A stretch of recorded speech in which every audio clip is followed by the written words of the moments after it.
记录晚安时光，我是特 Hunter， 欢迎来到最新的一期开箱简评。那今天呢，我们在镜头面前一起来把玩分享的玩具呢，就是眼前的这套来自暗源 Joy Toy 最近出品的1:18比例的这个星城突击队里面的一款成员暗龟。这款角色呢，在这个5人组里面，我觉得其实每个人的面雕还有这个绘画风格都是非常硬朗的，但是还原到1:18这个小尺寸的比例的时候呢，头雕到底能够还原到什么样的程度呢？这个就比较难说了，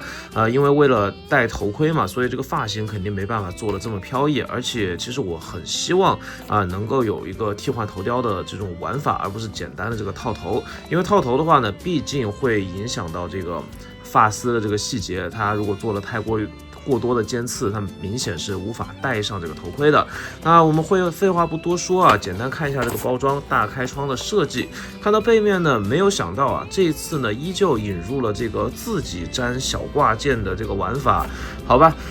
我以为本来这种玩法呢只会出现在非常小的这个1:25比例的这个挂卡上面，但没想到啊，现在呢可能算是暗源在这一批产品实验的得出来一个经验吧，也算是一个趋势。那么话不多说，直接来开箱。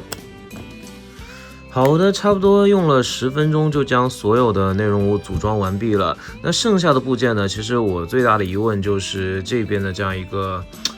功能包。这个包呢，其实在找遍了整个盒子以及相关的这个官图之后呢，依旧是没有发现这款背包的到底应该粘哪里。但是我个人觉得呢，无论是你粘在这个防弹背心的侧面，还是说是这个背后的话，或者或多或少都会有一些累赘吧。所以说我就把这个当做一个备用零件啊，放到旁边去了。但是它需要去粘贴的。然后剩下的部件呢，就是两边的这样一个火力支援武器，一边呢是一个这个突击步枪啊，有一定的这个科幻感。而且呢，采用的材质是偏硬质的这样一个材质，整个手感呢是不错，而且上面的刻画呢也没有特别肉的感觉。然后另外一把是一个狙击枪，上面虽然是有这边的这个瞄准镜的刻画，然后包括前方呢还有这个支架也是可动的，整体的这个外观还是不错的，但是依旧是没有任何的分色。剩下的其他的部分呢是开掌手型和一个这个一个握持手型，但这两个手型呢，其实4个手型各不相同，没有说完全成对的，也算是节约了成本吧。整体来说的话呢，整个玩具的一体性呢是非常高的。毕竟呢，其他的需要安装的这个部分呢，都是点了胶的。需要点胶的部分，一方面是这个刀鞘，再就是这边的这个挂包的部分，以及这个对讲机。然后另外一边腿部的这个枪套也是需要点胶的。然后其他的部分呢，除了这边的这个两边的这个护膝的这个 pad 之外，其他的部分呢都可以直接的嵌套，不需要点胶。这一点来说的话，相比起1:25那个比例线的产品来说，我个人觉得在设计上是有进步的，至少啊不需要那么麻烦啊去点胶去就是花那么长的时间。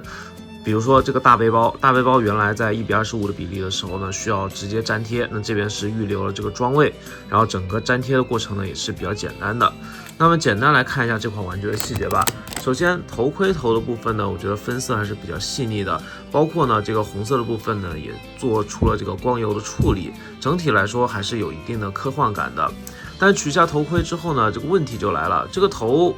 我觉得涂的不算丑，但是跟这边合会上面这个大帅哥比起来的话呢，其实无论是画风还是长相啊，都有了质的不同啊。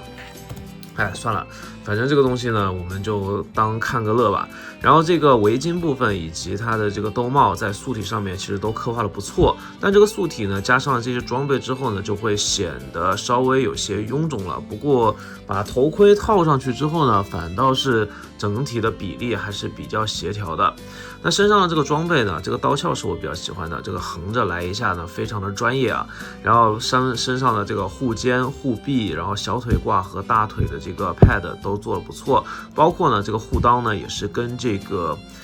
腰带集成在一起的，整体的观感是 OK 的。素体的可动性是常规的按原1:18比例的这个可动性。头雕方面，抬头低头呢都是不在话下，但是呢装上了头盔之后呢，或多或少会受到一些限制，左右晃头倒是无所谓啊。然后手臂平台，其实是90度，曲肘幅度呢略微超过90度。然后这边的这样一个转轴关节呢，可以做出外摆内收的这些动作，没有什么问题。加上了这个防弹背心之后，挺胸弯腰的这个幅度呢，基本上是被限制死了。但是向左右的这个转腰倒是不在话下。腿部前踢90度，后踹的话呢也差不多。双段关节的这个屈膝非常灵活，脚部的这个接地前后左右，包括这个脚尖可动都是 OK 的。所以说这款玩具在把玩属性上呢也是不错的。唯一的问题还是头雕不是很像然后再加上这些装备的这个搭载如果说呢这边的大区能够实现一个这个背包类似的这种搭载位的话，我觉得会更好一些，因为我比较喜欢所有的装备进行一个全装的一个状态。再一个呢，就是这边的这个腰带扣。这个腰带扣上面也没有任何明显的指示，到底应该挂载什么武器，它就是空在这里了。也可能说是这个腰带本身是在一个系列里面是一个通用零件，这也说不准。所以说这个地方看起来比较空如果说能够完美的去利用上这些挂包或者说这些已经预设的这个零件的话，我觉得这款玩具会更加的优秀。但是在目前的这个售价上不到90元吧。我觉得在这样一个售价上1:18比例的这个产品里面，还算是比较有竞争力的。如果你的这个1:18比例的机甲缺驾驶员的话呢，我觉得可以在这一波玩具里面挑选一只。素体方面已经足够的，就是可动性足够的好，所以说想摆什么样的姿势都没问题。如果你喜欢这种半科幻或者说是近科幻的这种装备或者说兵人题材的话呢，也是可以以一个比较低比较合适的这个价格去进行入手的。那今天把玩分享就到这边，你会入手这款这个星辰远征军里面的这款这个暗龟吗？下面留言跟我一起讨论分享吧。我是Toy Hunter，下期再见，不见不散，记得关注这个频道，拜拜。